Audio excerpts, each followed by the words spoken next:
Most people think prayer is comforting, quiet, harmless. But what if I told you that some of the most powerful prayers in Scripture weren't safe at all? What if prayer wasn't meant to make you feel better, but to make you holy? You see, the most dangerous prayers aren't the ones that ask God to fix your life. They're the ones that invite Him to change you. And when He answers those prayers, everything changes. Prayer isn't about control, it's about surrender. And that's where things get dangerous. Because surrender means you're no longer the one writing the story. Isaiah said, "Here I am, send me." That prayer launched him into a ministry filled with rejection, persecution, and isolation. He became the mouthpiece of God to a people who would not listen. David said, "Search me, O God," and opened his heart to divine inspection, confession, and brokenness. God exposed the hidden motives and sins in David's life, not to shame him, but to cleanse him.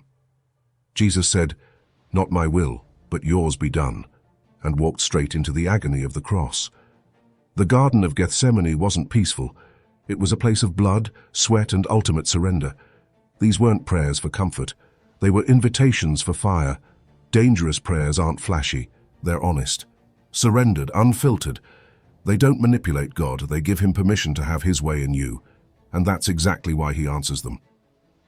When you pray for God to use you, don't expect Him to leave you as you are.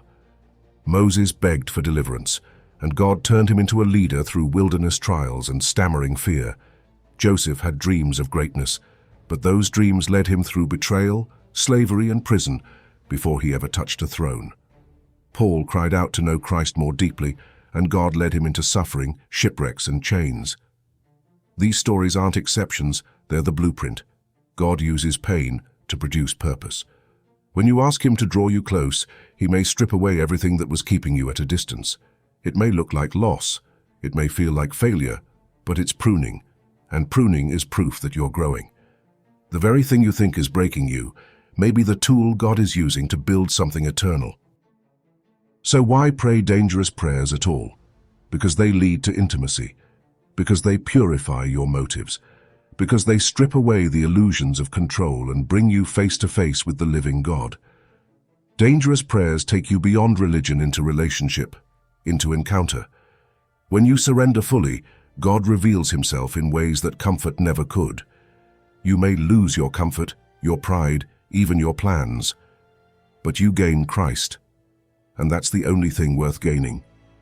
The furnace of affliction reveals His presence in the fire. The crushing reveals His nearness in the breaking. Dangerous prayers don't make life easier, but they make it eternal, holy, worth it.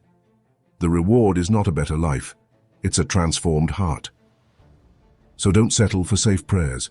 Don't ask God to protect what He wants to transform. Pray the dangerous ones. Search me, break me, send me, use me. And when the fire comes, don't run. Let it refine you. Because the most dangerous prayers are also the most powerful. They strip you bare and rebuild you in His image. The prayers that cost you everything are often the ones that bring you closest to the feet of Jesus. And in the end, that's the only place worth being.